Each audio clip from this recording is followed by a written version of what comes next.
Eu quero falar hoje sobre duas gerações. Duas gerações. Geração sanguessuga.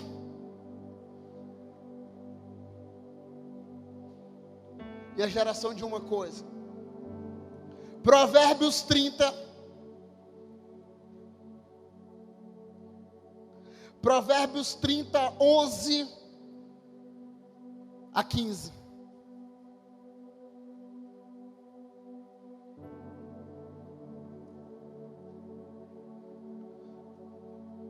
Já está aí, né?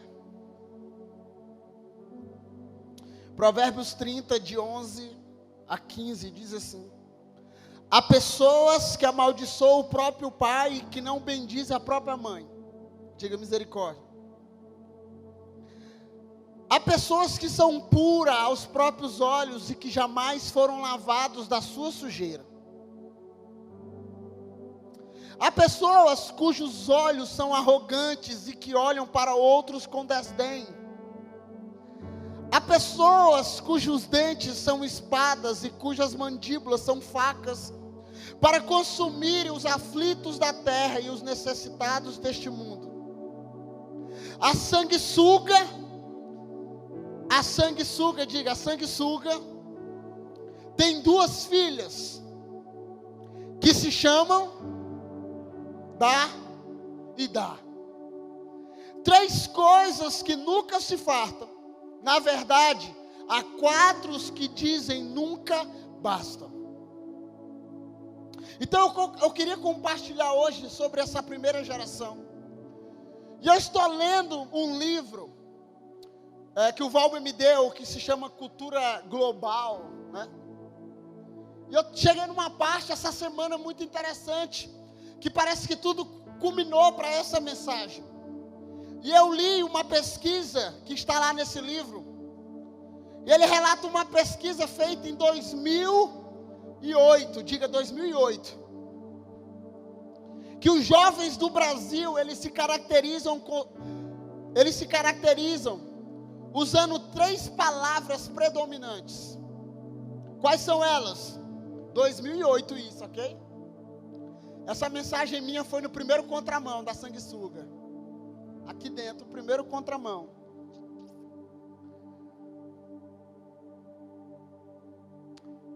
E esse texto de Provérbios 30, de 11 a 15, diz assim, ele fala que existe dentro da geração sanguessuga, há vários princípios, e eu quero falar sobre 4 princípios que ele diz. A primeira geração, ele fala uma geração que não honra os seus pais e que amaldiçoa as suas mães. Eu quero falar de uma geração, essa primeira geração, uma geração que não honra os percussores, que não honra aqueles que vieram antes de nós, aqueles que não vieram, os nossos pais espirituais, aqueles que sofreram, aqueles que choraram. Ela não honra a sua liderança, ela não honra, e eu não estou falando de honra de dinheiro, eu estou falando de honra de coração, de honra, de entrega, aquilo que Deus está gerando no meio da igreja brasileira e daquilo que Deus está gerando nesse lugar. Então a primeira geração, dentro da geração sanguessuga, é uma geração que não honra os pais e nem as mães. Eu não falo só a mãe física, mas as mães e os pais espirituais. A segunda geração é uma geração da hipocrisia, da falsidade. Uma geração que honra a Deus com os lábios, mas o seu coração está distante. É uma geração cujo o olhar é arrogante, cuja sua vida é uma vaidade. Então ele começa a dizer, há uma geração que não abençoa sua mãe, que despreza o seu pai, que não honra. A segunda geração é uma geração de homens e mulheres orgulhosos. Você já viu aquela geração, quando a gente vai pregar sobre Jesus, ele diz, eu já tenho Jesus. Eu já conheço Jesus, pastor. Essa semana eu ganhei 2 pessoas para Jesus, no tete a tete. Uma reconciliou e uma aceitou Jesus Cristo. E a maioria das pessoas dizem, não, nós vamos casar, mas é de boa, pastor. Eu fiz um pré-nupcial esses dias e eu fiquei meio constrangido, porque a mulher era crente e o homem não era. E eu falei, meu Deus, como é que eu vou falar para ele que é julgo desigual para ela? E aí eu fui logo pro evangelho simples, né? Tu sabe que a primeira coisa que tu tem que fazer é aceitar Jesus Cristo, né? Ele já olhou assim, eu quero orar por ti aqui agora. Ele, não, mas eu quero levantar a mão na igreja domingo, eu fiz um propósito. Eu falei, sem problema nenhum, eu vou te ganhar agora e tu levanta a mão domingo pro pastor Leonardo. Porque vai que tu morre daqui para amanhã e eu não vou ser responsável pela tua alma. Então, há uma geração que vive uma hipocrisia e uma falsa santidade no nosso meio, dentro da igreja brasileira. Uma geração que acha que já foi limpa, mas nunca foi purificada do seu pecado. A terceira geração dos orgulhosos e altivos. Uma geração que acha que criou a roda. Você já viu aquela geração que acha que criou a roda? Ele diz assim, isso, eu já sei, pastor. Isso, eu também já sei. Mas isso eu já sei.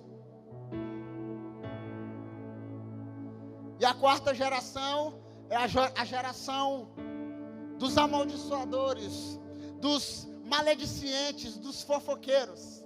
Uma geração que sabe, que não honra com aquilo que Deus está fazendo. E eles param para olhar a vida dos outros, enquanto eles não olham para a própria vida.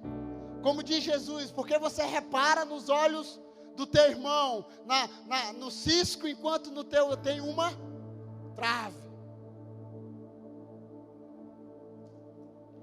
E aí ele termina esse texto dizendo, a sanguessuga tem 2 filhos. Qual é? Dá. E nunca está satisfeita. Então nessa noite eu quero compartilhar sobre essa geração. E lendo o livro, depois você vai pesquisar ele aí, de um cara que evangeliza na Inglaterra, na Europa. Ele tem uma banda de rock. E ele diz que em 2008, uma pesquisa da MTV relatou que o jovem brasileiro caminha sobre 3 princípios. O primeiro, a vaidade. Diga, vaidade. Segundo, consumismo. E o terceiro, a indiferença. Qual é o primeiro? Vaidade. Salomão diz que de vaidade em vaidade tudo é vaidade. Segundo, o consumismo. E o terceiro, a indiferença. O que é o oposto do amor? É a indiferença. Eu também achava que o oposto do amor era o ódio. Mas é a indiferença. E o consumismo, ele é uma das molas propulsoras. Ele diz que é uma das forças motrizes por trás da cultura global. Crescemos bombardeados pela indústria do entretenimento, inundado por ondas novas experiências, em busca de prazer, soluções superficiais e fast food. Ficamos viciados em produtos, tecnologia, Netflix, relacionamentos superficiais, sexo, droga e rock and roll. Então em 2008 saiu essa pesquisa, que essa geração é uma geração de maior alto nível de consumismo.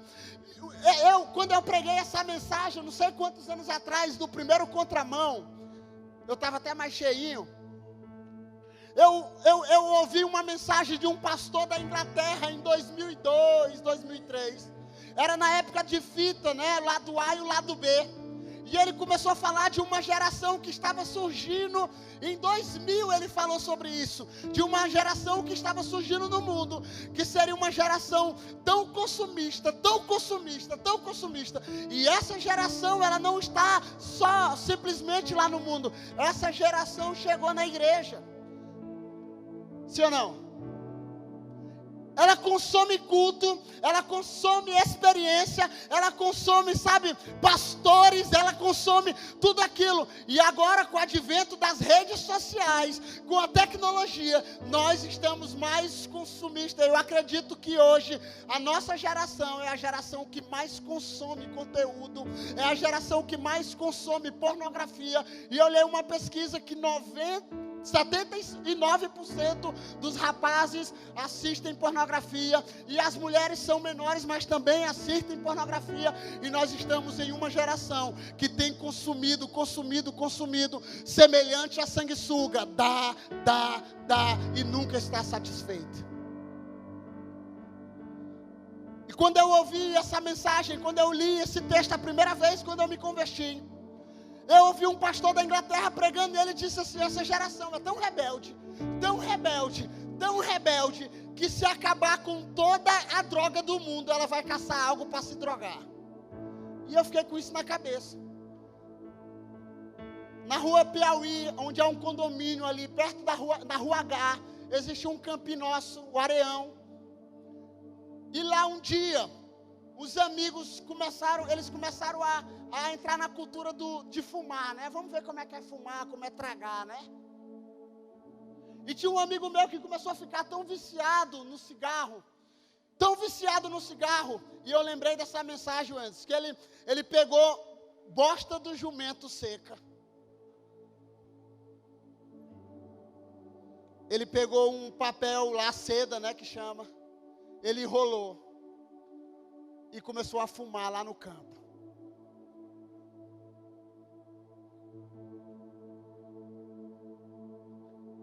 Podre o cheiro, né?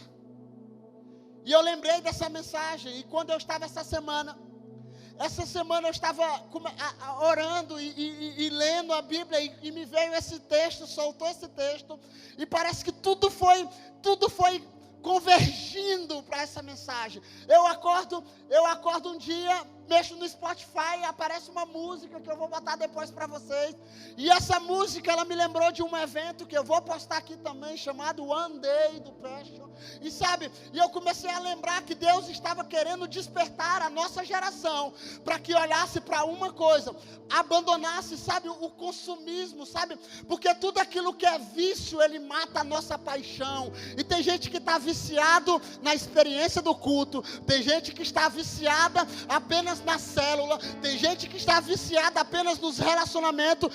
Quando tem relacionamento, sabe por quê? Porque com o advento da internet, com a estrutura da internet, agora a onda é o metaverso, né? Não tenho nada contra o metaverso. André Valadão até fez uma igreja do metaverso, o cara é visionário. Mas sabe de uma coisa? Nesse mesmo livro, ele diz que há uma pesquisa na época, em 2008, que agora, na nossa geração, as pessoas iriam ter relacionamentos superficiais quando tivesse relacionamento. Por quê? Porque cada um ia ter o seu grupo no Facebook. O grupo de vendas, tem ou não tem já isso na internet? O grupo de intelectual, o grupo dos que mais lê, o grupo dos que não lê, o grupo... Então, é muito mais fácil se relacionar na internet. É muito mais fácil se relacionar. Sabe, a Bíblia diz que nos últimos dias, e eu já falei isso aqui, que o amor de muitos vai se esfriar. Pelo aumento da maldade, o amor de muitos vai se esfriar, até dos escolhidos. Então, eu quero te dizer um negócio, segura o teu bagulho, cara. E aumenta a tua chama pelo amor de Jesus, sabe por quê? Porque pode ser você.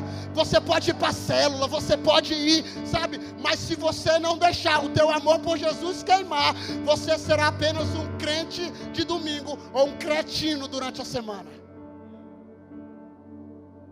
Então, nós estamos nessa cultura.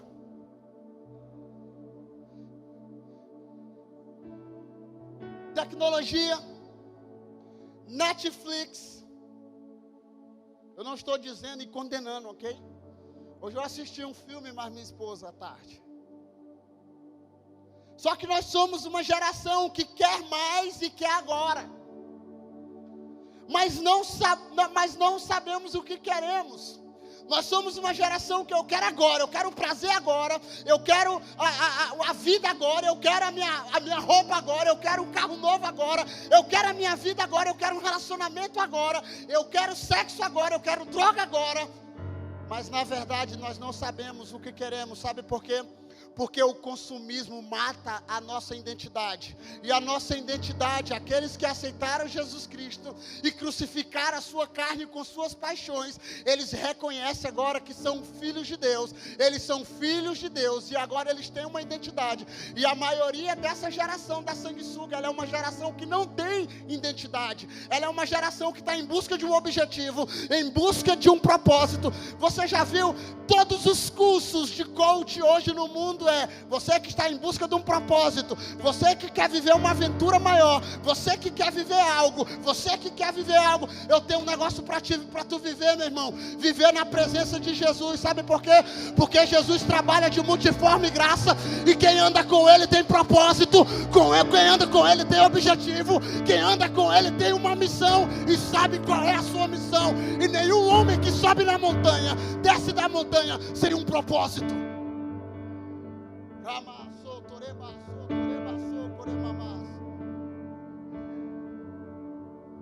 Então esse consumismo tem mexido com a geração. E eu estava olhando uma história esses dias de um homem.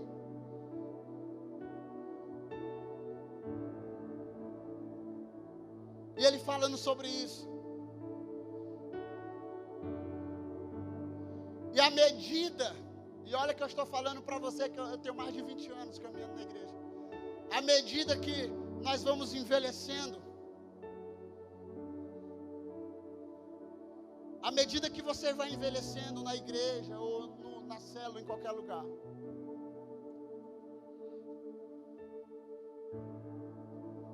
nós vamos ficando mais impacientes, sim ou não? E aí essa impaciência muitas vezes quer entrar na próxima estação. Eu quero entrar na próxima estação. Qual é a próxima estação? A próxima estação agora, sabe? É o cabelão, beleza. A próxima estação agora é a tatuagem. Não, a próxima estação. Então a gente vai ficando velho e a gente vai achando assim: eu estou impaciente, eu quero logo provar qual é a Não, a próxima meta agora é a mídia. Não, a próxima meta agora é o louvor. Não, a próxima é a nova música do momento. Não, então aqueles que não têm uma identidade firmada em Cristo, ele vive como a palavra do Senhor diz em Efésios 4,14, lançado para um lado e para o outro, com qualquer vento de doutrina, de homens que induz ao erro.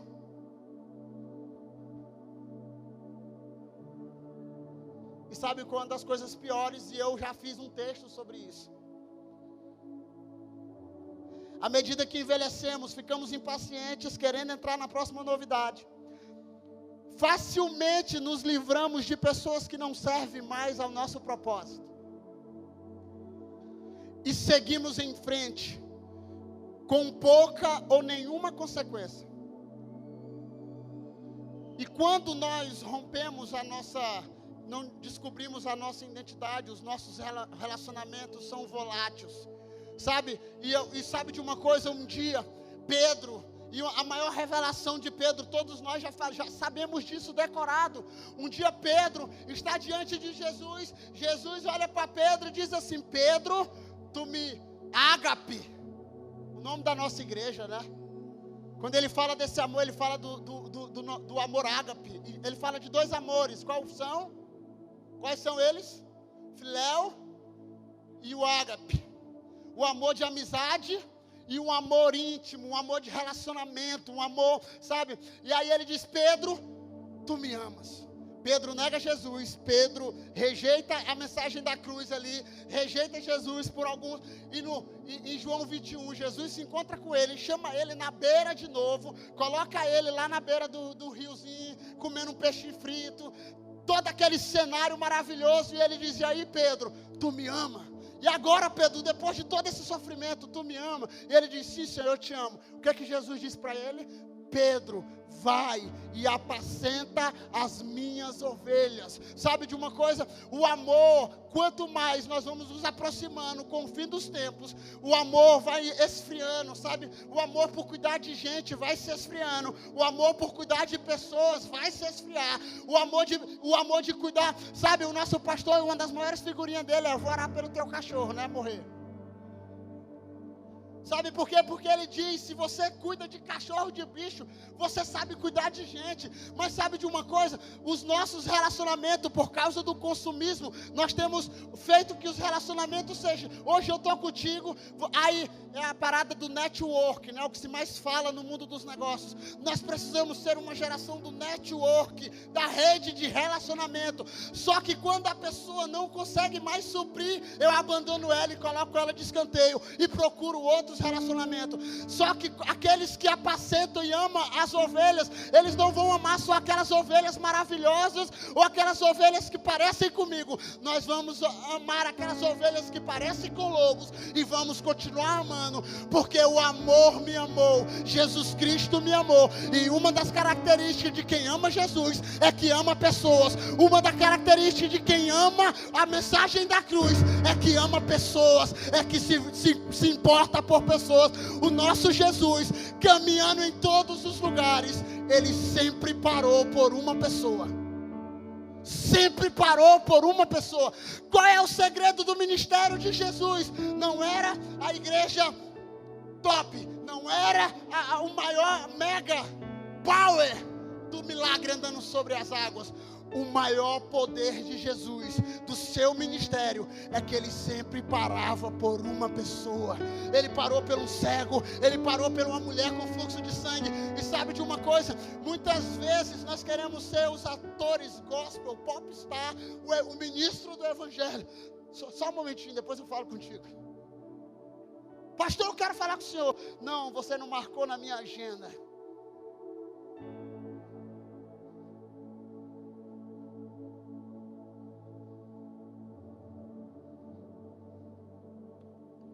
O vício mata a nossa paixão.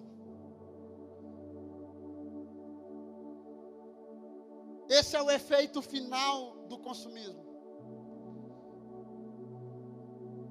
A indiferença, nós ficamos entorpecidos pela busca insaciável do prazer imediato. E sabe qual é a tendência? Olha para a pessoa que está do outro lado e diga: a tendência é piorar.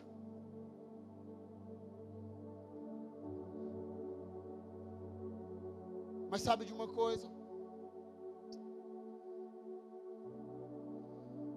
Muitos de nós, e sabe qual é uma das maiores crises que eu tenho como pastor? É uma pessoa que tem 10 anos no ministério, ou na igreja, ou já participou de uma oração, já veio na conferência. Depois de 15 anos, 10 anos, foi batizado, foi para o encontro, foi para o acampamento, foi para o descende, foi para não sei o quê.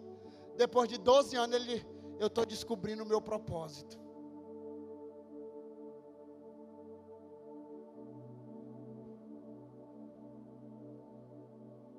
Uma missionária, por rumo do Amazonas, eu já falei isso aqui. Perguntaram para ela: ei, como foi que tu descobriu o teu chamado? Alguém já te fez essa pergunta? Como foi que o Senhor descobriu o seu chamado? Eu li o último texto de Mateus que disse assim: ide por todo mundo, pregai o evangelho, batizando em nome do Pai, fazendo discípulo de todas as nações. Quem crer será batizado, quem não crer será condenado. E esse evangelho do reino será pregado em todo lugar. E eu nunca mais voltei, nunca mais olhei atrás. Hoje nós estamos tão consumistas que até o ministério. Não, eu não senti porque é o meu ministério. Eu não senti ainda qual é o meu propósito. Porque a nossa geração é uma geração sem identidade. É uma geração que está procurando algo, sabe? Uma adrenalina para motivar seu coração para fazer uma coisa. Mas sabe de uma coisa? Nem todo sábado eu estou motivado para pregar aqui, irmão. Todo sábado eu preciso preparar uma mensagem nova. Sabe por quê? Porque nós nos tornamos tão consumistas. Se eu pregar a mesma mensagem, alguém vai dizer: ele já pregou isso daí.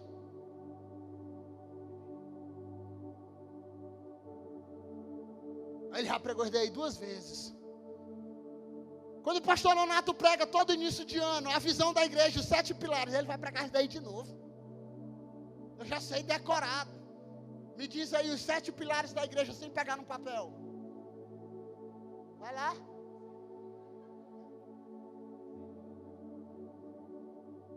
Somos uma igreja que ama Deus e que ama pessoas. Buscamos no Espírito ser uma igreja que ama Deus e que ama pessoas. Uma igreja da palavra e do poder. Uma igreja que vive por revelação. E uma igreja, sabe, que pequena o suficiente para tocar uma pessoa e grande o suficiente para tocar uma nação. Então esse precisa ser a nossa meta. Mas sabe de uma coisa? A contraponto de uma geração de consumismo. Uma geração que tem consumido conteúdo. Um vídeo em menos de 1 hora bate recordes de visualizações. Nós estamos procurando fazer um vídeo, até nós os ministros. Eu vou fazer aquele vídeo que vai bombar na internet. Sabe, nós preparamos o vídeo, fizemos tal. Eu preparo, o Rafael faz um vídeo aí, uma pílula. Aí eu falei, está aqui, vai bombar, que essa mensagem foi poderosa. 3.000 visualizações. Aí eu faço um com a minha esposa dançando. Aumenta, dá 4. Aí eu faço uma de molecagem de casal, dá 11. Porque nós temos sido uma geração do consumo até dentro da igreja. Enquanto eu orava, Deus me lembrou de 3 meninos chamados Sadraque, Mesaque e Abidnego. Se você ler a história desses homens, Daniel 1 em diante, esses homens, eles foram levados cativo para a Babilônia, mudaram o nome deles eram nomes bíblicos e botaram para nome satânico, Badu, Abdu, era só nome assim, Deus Sol. Agora vocês estão presos aqui, nós somos os reis de vocês, vocês estão presos, agora vamos mudar o nome. Conta a história de Daniel também, quando eles preparam todo o banquete, quando eles preparam toda a ceia, os manjares do rei estavam sobre a mesa, e nós somos uma geração que os manjares estão aí sendo liberados, os manjares do consumo, sabe, mas Deus quer despertar uma geração aqui, nesse lugar, que olha para uma coisa, para um alimento, e diz, eu vou me abster de tudo isso, por causa do amor do Senhor, eu vou olhar para Jesus, Ele será a minha obsessão, Ele será a minha santa obsessão, Ele será a minha santa devoção, Ele será o meu único foco, Ele será, e eu não vou comer dos manjares desse mundo, porque eu tenho um alimento que mata a minha fome, porque Ele diz que é o pão da vida, e quem come dele jamais terá fome, Ele é a água que mata a nossa sede, e quem bebe dele jamais terá sede. Por que a nossa geração dentro da igreja é uma geração que consome conferência, consome conteúdo no YouTube, consome tudo e ainda está com fome? Eu quero te fazer uma pergunta: você tem se alimentado de Jesus verdadeiramente, meu amigo?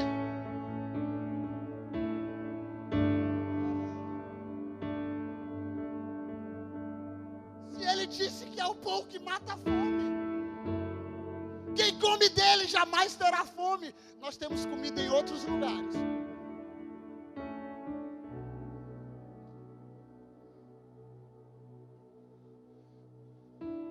Existe um livro chamado Uma Coisa.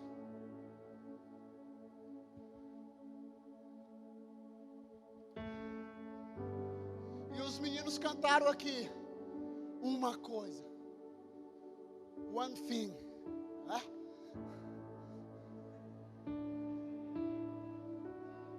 One thing, uma coisa. A nossa geração é uma geração de muitas coisas. A nossa geração é uma geração de muitos pratos. Uma geração. Quem já foi num restaurante aqui? Eu gosto de ir em restaurante, ok? Quando eu viajo, eu não quero saber de luz, de não sei, eu quero saber de comida. Qual é a melhor comida que tem aqui? Qual é? O cara, uma paneladinha. Eu falei, é essa daí que eu quero. Mas quando você vai no restaurante, que tem de tudo, te chama atenção? Para mim não chama. Um cara que vende hambúrguer, pizza, arroz, sarapatel, panelada, eu já fico desconfiado, Alex. Porque é muita coisa, é tempo demais para fazer. Agora, quando eu vejo um cara que ele faz um hambúrguer, e ele foca só no hambúrguer, o segmento dele é o hambúrguer, eu falo, esse cara deve ser bom no hambúrguer. Por quê? Porque o foco dele, a força dele foi pro hambúrguer. Agora o cara chega, o cara diz, tem panelada, tem não sei o que, tem não sei o que, tem não sei o que, tem não sei o que. Eu fico imaginando, e o tempo para fazer essa comida? E o tempo para fazer esse prato? Um assado de panela dura quantos dias? Uma feijoada dura quantos dias? Tempo. E a nossa geração é uma geração assim, que gosta de vários manjares, de vários pratos. Mas sabe o que alimenta você, meu irmão? É o feijão com arroz reforçado, e a batatinha e o bife no domingo à noite. O pachá, não tem? Pachá. É ele que mata a fome, meu irmão. A gente não se alimenta de imagine se eu me alimentasse de contramão em contramão. Se eu tivesse a mensagem power, mega, só por contramão. Você sabia que aquela mensagem que eu preguei no contramão, que foi uma salada mista, eu já tinha pregado ela 2 vezes aqui, uma na Aliança Jovem, uma na igreja, e eu já preguei em várias conferências. Sabe por quê? Porque o que mata a fome é o simples. Lembra do futebol? Faz o simples juvenil. Come o arrozinho com feijão, não inventa. De vez em quando, um dia eu liguei para o meu pastor estava viajando e falou, você vai pregar nos cultos. Eu falei, aleluia. Na segunda-feira ele me liga de manhã e diz assim, e aí meu filho, como foi o culto? Eu falei, pastor Nonato, é difícil eu falar que foi ruim que eu preguei, né? Mas foi bom. Muita gente aceitou Jesus e se converteu. Aí ele riu. Ele falou, meu filho, eu já sei, eu tenho os meus informantes. Diz que foi poderoso os 3 cultos, né? Glória a Deus. Mas é muito bom, Joaquim. Ele falou para mim, é muito bom, meu filho. O cozinheiro de vez em quando vem e prepara uma comida, mas aquele cozinheiro que todo domingo, muita gente não dá valor para a comida dele. Comece a preparar a comida, porque você precisa alimentar um povo. Eu nem era pastor da Aliança Jovem ainda. Sabe por quê? Porque a nossa geração é uma geração do consumismo. E muitas vezes nós, os pastores, entram nessa paranoia de querer todo sábado ter uma palavra nova para você. Porque talvez você não venha se você não tiver a palavra nova, mega revelação dos 4 seres viventes do trono celestial, da última glória da Shekinah do movimento de Jeová.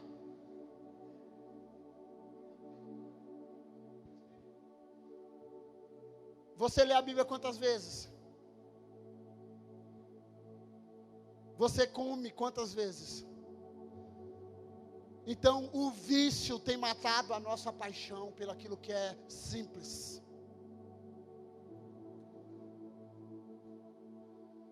E o oposto da geração sanguessuga é uma geração que Deus está levantando, que ele tem uma santa obsessão por um propósito. E a maioria dos homens que foram atraídos pela glória de Deus, e o primeiro que eu quero falar é sobre Davi. Por 2 vezes na Bíblia, a Bíblia fala que Deus vai levantar a tenda caída de Salomão, sim ou não? Sim ou não? Não. A tenda de Salomão era a coisa mais linda, ouro, prata, bronze, marfim, pedras preciosas, madeiras. E por 2 textos na Bíblia, você pode pesquisar, a Bíblia diz como se Deus estivesse com saudade da tenda caída de Davi. E ele diz, nos últimos dias, eu vou levantar a tenda de Davi, a tenda caída de Davi. Sabe por quê? Porque mesmo em meio ao pecado, mesmo em meio à luta, Davi construiu algo simples, mas cheio da presença de Deus, onde Deus habitava. Não tinha distração lá dentro, o único foco era a glória de Deus, era o poder de Deus, era a Shekinah de Deus. Salmos 27:4.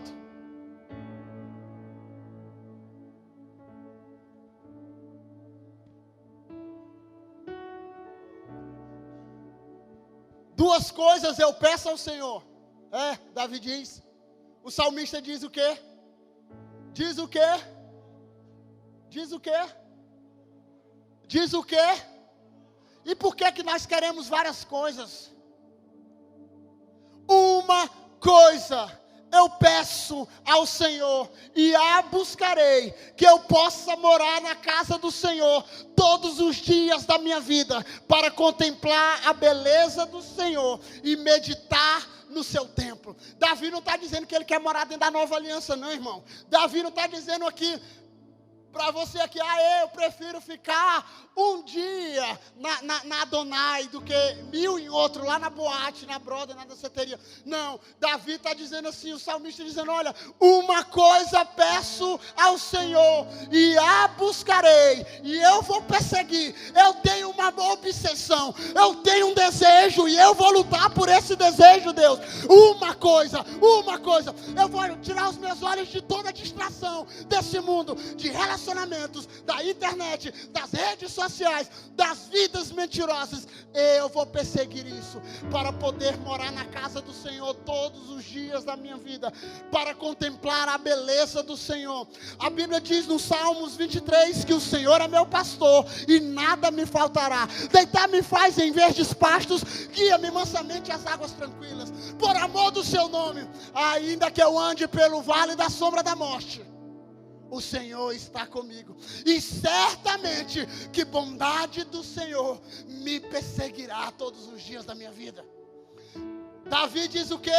Eu vou perseguir essa bondade, eu vou perseguir, porque uma coisa eu quero, uma coisa, eu não sei você, mas eu tenho um desespero dentro dessa cidade, eu tenho uma coisa que eu persigo dentro dessa cidade, tem uma coisa que eu luto nessa cidade, é de provar um avivamento, de provar uma coisa que um dia nós vivemos em 2003, 2004, 2005, aonde multidões de jovens chegavam nesse lugar, chegavam no Jussara, sabe? E nós tínhamos uma coisa só, nós éramos desesperados por uma coisa só. Eu sei que nós não vamos viver do passado, mas sabe de uma coisa? Deus está fazendo nova todas as coisas, já está surgindo, até no deserto Ele vai abrir um caminho.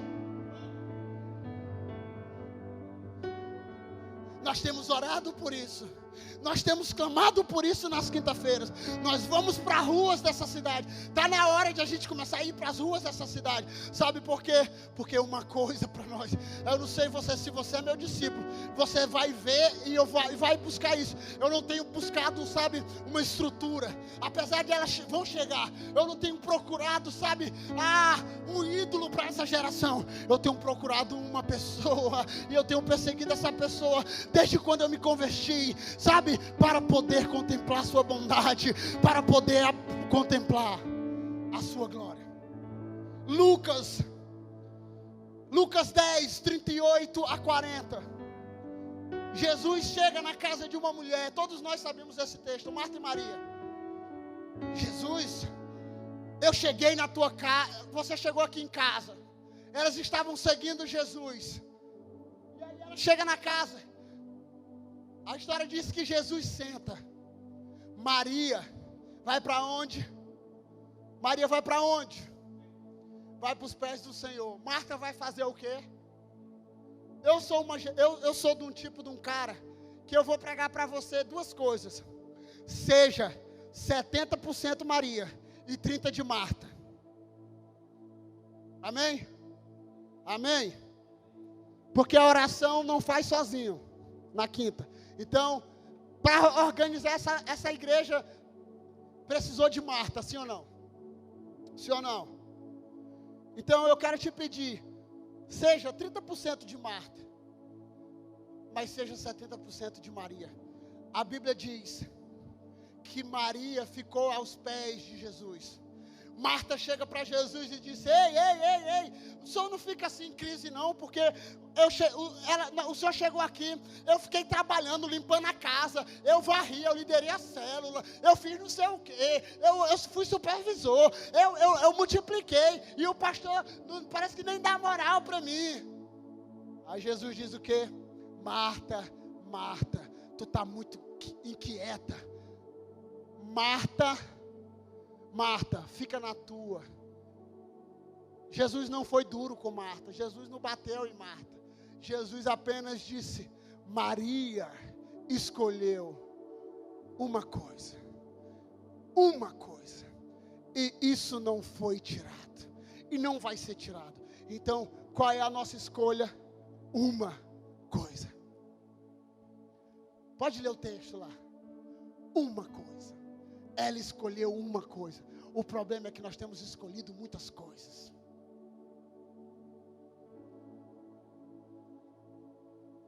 Filipenses 3. Filipenses 3. Do 12.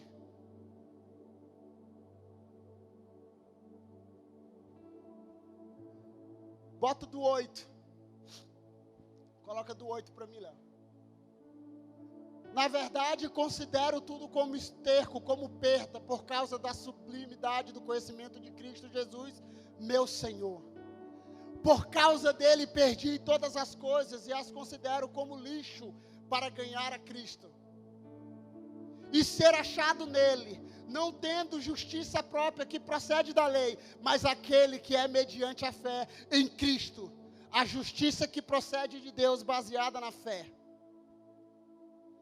O que eu quero é conhecer a Cristo e o poder da sua ressurreição, tomar parte nos seus sofrimentos e me tornar como ele na sua morte, para, de algum modo, alcançar a ressurreição entre os mortos. Não que eu já tenha recebido isso, ou que eu já tenha obtido a perfeição, mas prossigo para conquistar aquilo que também foi conquistado por Cristo Jesus. Irmãos, quanto a mim, não julgo havê-lo alcançado, mais uma, o que é que ele diz? Mais uma coisa, one thing, uma coisa eu faço. Uma coisa eu faço, e eu vou buscar isso. Mais uma coisa, esquecendo-me das coisas que para trás ficam, esquecendo dos pratos do rei, esquecendo dos manjares deste mundo, eu vou prosseguir. Porque eu tenho um alvo. Jesus Cristo é meu alvo. E eu achei essa versão até linda demais. Eu considero tudo como lixo. No original ele diz, eu considero tudo como esterco. Em outras versões ele diz, eu considero tudo como merda, cocô. Quem é que está falando isso, irmão? Um homem que falava mais de 5 línguas, um homem experimentado no sofrimento, um homem, sabe que ele começa as cartas dizendo, eu, circuncidado ao 7º dia, judeu de nascença, poliglota, não sei o que, o cardápio do homem era estruturado, mas ele diz, mas uma coisa eu faço, eu considero tudo como lixo para ganhar a Cristo. E por último, Salmos 84.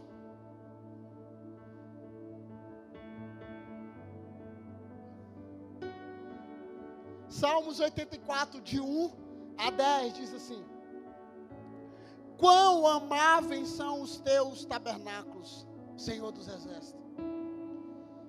A minha alma suspira e desfalece pelos átrios do Senhor. O meu coração e a minha carne exultam pelo Deus vivo. O pardal encontrou casa e a andorinha ninho para si, onde acolha os seus filhotes perto dos seus altares. Senhor dos exércitos, Rei meu e Deus meu, bem-aventurados que habitam em tua casa, louvam-te perpetuamente. Bem-aventurado é aquele cuja força está em ti e cujo coração se encontra os caminhos aplanados. Quando passa pelo vale árido, faz dele um manancial de bênçãos e cobre de primeira chuva. Vão indo de força em força, cada um deles aparece diante de Deus em Sião. Senhor Deus dos exércitos, escuta a minha oração, ouve-me, ó Deus de Jacó. Olha, ó Deus, escudo nosso, e contempla o rosto do teu ungido, pois um dia, nos átrios do Senhor, vale mais do que 1000. Prefiro estar à porta da casa do meu Deus a permanecer na tenda da perversidade. Um dia, one day, um dia. E então, essa semana eu estava dirigindo, eu nunca tinha escutado essa música mais, desde 2002, 2003. E eu queria que tu colocasse ela para mim, Léo. Eu sei que você não fala inglês, eu também não falo, eu fico só no migué aqui. Cara, mas quando eu escutei essa música, ela começou, sabe, como diz aqui esse Salmo 84, a minha carne exulta. Sabe, quando eu comecei a ouvir essa música, parece que dentro de mim começou, algo começou, eu falei, oxente. Aí eu lembrei, ela reativou minha janela Kirley, que fala assim.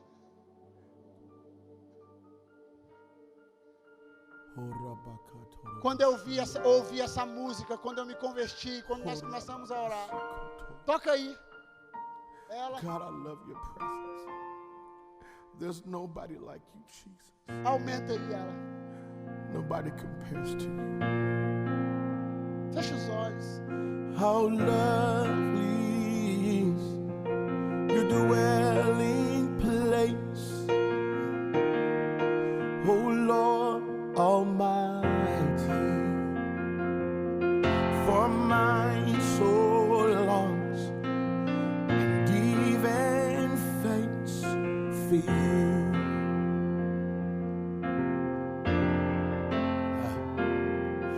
For here my heart is satisfied, here in your presence, and I sing beneath the shadow of your wings. Ele está cantando quase o Salmo 84.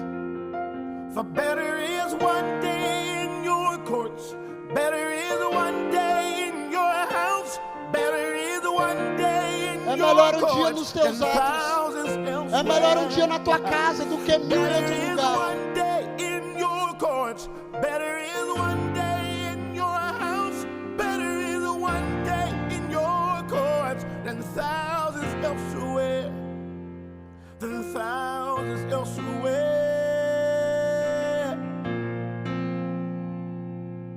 One thing I ask, and I would seek, to see your beauty, to find you in the place your glory dwells. That's what my heart cries for.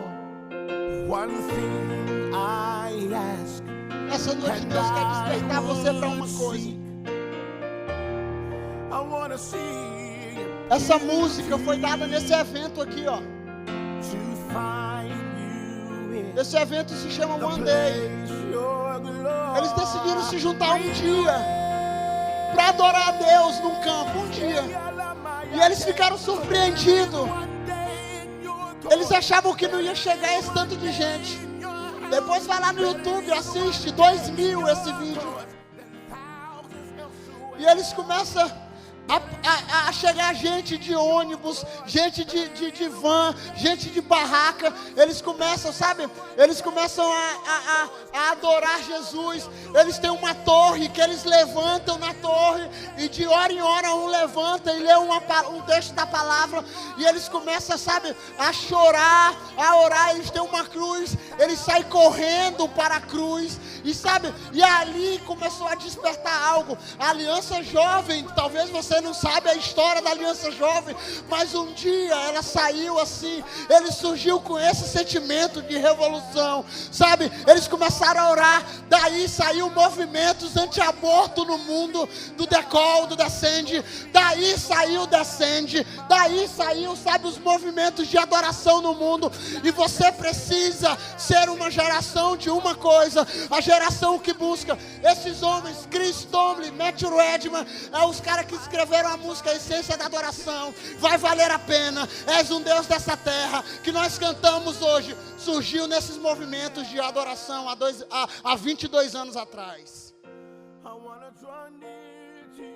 Uma geração que começou a perseguir uma coisa. Uma geração que começou a perseguir uma coisa. E sabe de uma coisa? Posta para mim uma parte que eles estão no campo. Tem uma parte, passa aí rapidinho uma parte que eles estão no campo. Da cruz. Tem uma parte da cruz. Eu não sei você. Eu não sei você. Mas isso mexe comigo demais.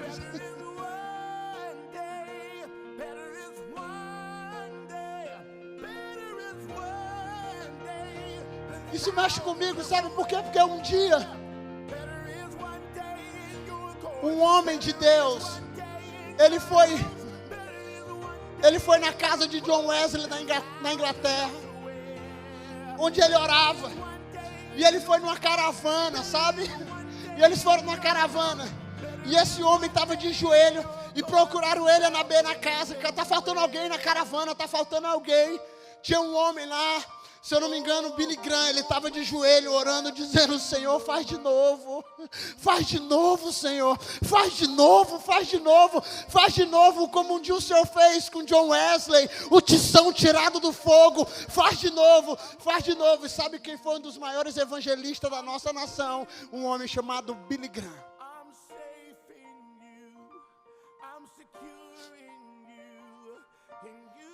22 anos atrás isso. Fecha os olhos.